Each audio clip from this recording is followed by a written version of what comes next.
night pressed in around me as I walked down the desolate street. The echo of my footsteps, the only sound in the oppressive silence. I glanced around nervously, feeling an inexplicable sense of unease prickling at the back of my neck. As I turned a corner, I caught sight of him, a man in his 40s, lurking under a flickering street lamp. His eyes bore into me, hidden beneath the shadow of his hat, sending a chill down my spine. I quickened my pace, trying to shake off the feeling of being watched. But no matter how fast I walked, I couldn't shake the sensation that someone was following me. Every shadow seemed to twist and shift, concealing unseen eyes that watched my every move. Lost in my own thoughts, I didn't notice when the man began to follow me, his presence like a shadow creeping ever closer. I was oblivious to the danger lurking just behind me, my mind consumed by the eerie stillness of the night. Finally, I reached my street-familiar stretch of road lined with darkened houses. Relief washed over me as I hurried towards the safety of my home, oblivious to the figure that trailed silently behind me. Unlocking the front door, I stepped inside, the warmth of the house a welcome relief from the cold embrace of the night. But as I turned to close the door, a voice shattered the silence, a low, menacing whisper that froze me in place. "Going somewhere, boy?" I spun around, my heart pounding in my chest as I came face to face with the man who had been following me all along. His eyes gleamed with malice, his twisted grin sending a shiver down my spine. Panic surged through me as I stumbled backward, my mind racing with fear. "What do you want?" I stammered, my voice barely a whisper. The man took a step closer, his presence suffocating. "You looked so lost, wandering these empty streets all alone. I thought I'd keep you company." With a surge of adrenaline, I turned and bolted into my house, slamming the door shut behind me. But even as I locked myself inside, I couldn't shake the feeling of being watched, the sensation of unseen eyes boring into me from the darkness beyond. And as I peered out through the window, I caught a glimpse of the man standing on the street, his gaze fixed unwaveringly on my home. In that moment, I knew that I was not safe, that the shadows held secrets far darker than I could ever imagine. After the incident, I found out from the news that he killed a 15-year-old girl the same night he stalked me. The night was draped in a cloak of darkness as I made my way home from a late shift at work. The streets were deserted, the only sound the faint echo of my footsteps on the pavement. I was lost in thought, unaware of the danger lurking just beyond the shadows. As I turned a corner, I saw her, a girl standing alone under a flickering street lamp. She looked vulnerable, her delicate features illuminated by the dim light. Instinct told me to keep walking, but something about her drew me in, like a moth to a flame. "Are you okay?" I asked, my voice breaking the silence of the night. She turned towards me, her eyes wide with innocence. "I think I'm lost," she replied, her voice soft and sweet. Without hesitation, I offered to walk her home, my chivalrous instincts kicking in. She smiled gratefully, and together we ventured down the deserted streets, engaging in light conversation along the way. But as we walked, a feeling of unease began to gnaw at the pit of my stomach.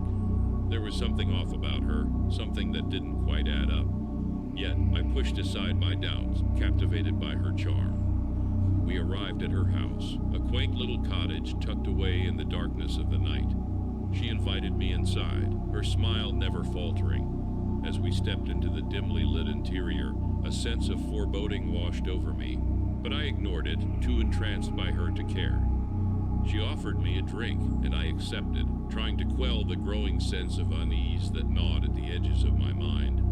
But as I sipped my drink, a strange dizziness washed over me, clouding my thoughts and dulling my senses. And then, as if on cue, everything fell into place, the pieces of the puzzle clicking together in my mind. She wasn't lost. She wasn't innocent. She had lured me here, under the guise of sweetness and light, to trap me in her web of madness. I tried to stand, to flee from this house of horrors, but my limbs refused to obey.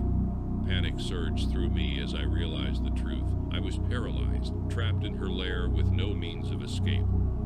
Her smile twisted into a sinister grin, her eyes alight with madness as she advanced towards me. "You fell for it, just like the others," she whispered, her voice dripping with malice.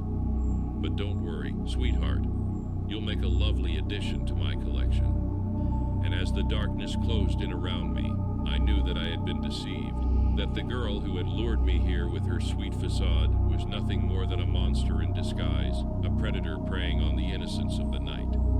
Luckily, the police came to investigate as her neighbors were already reporting her suspicious activities, and they found me tied up in the basement.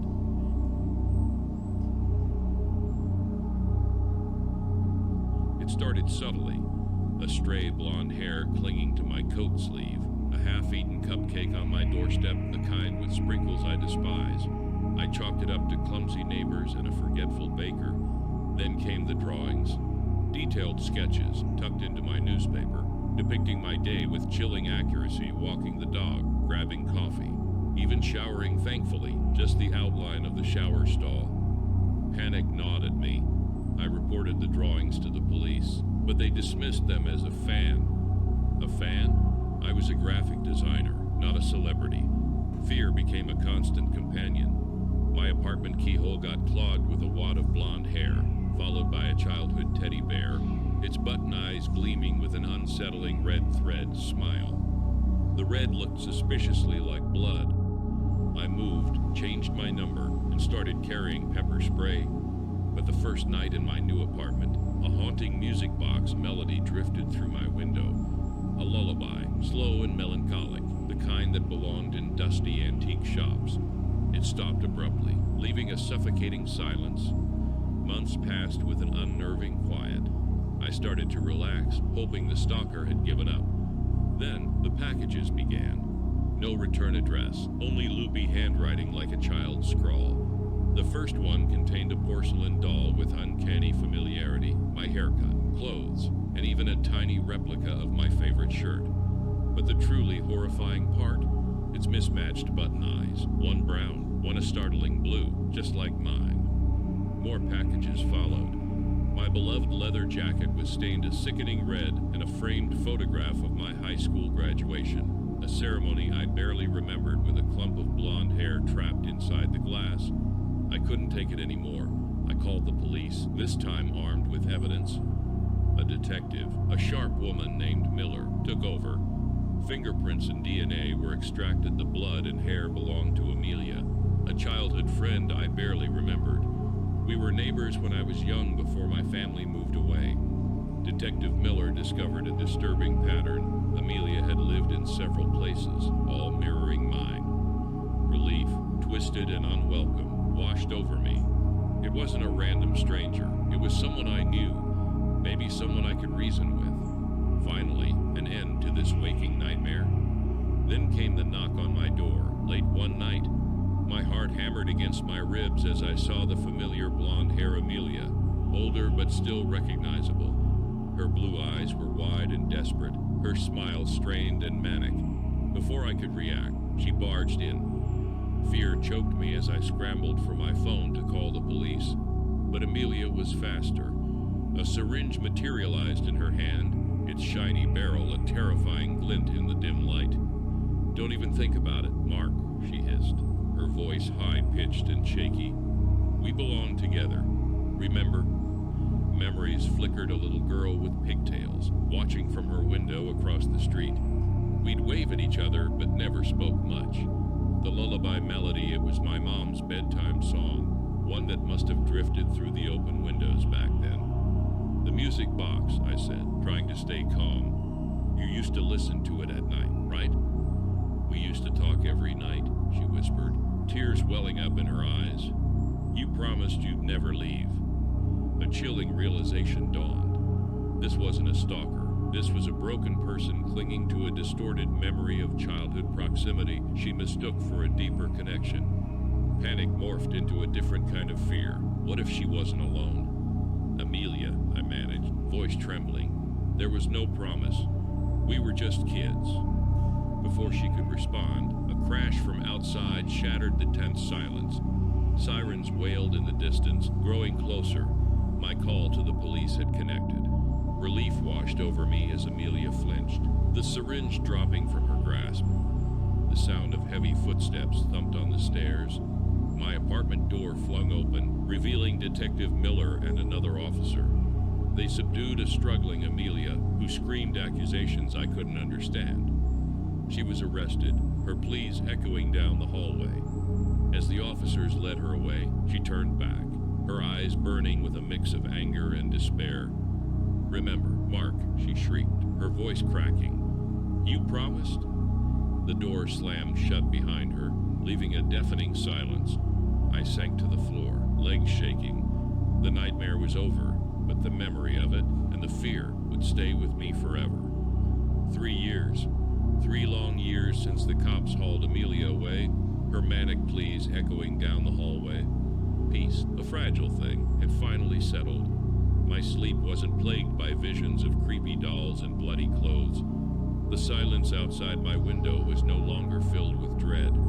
I'd even started dating again. Sarah, a kind-eyed photographer with a laugh that could chase away any lingering shadows. One night, lost in the quiet hum of the refrigerator as I poured myself a glass of milk, a flicker of movement outside caught my eye. It was a fleeting glimpse, barely a blip on the radar. But there, on the sidewalk bathed in the soft glow of the street lamp, was a figure, a woman. My breath hitched. My grip tightened on the glass, the cold seeping through my fingers.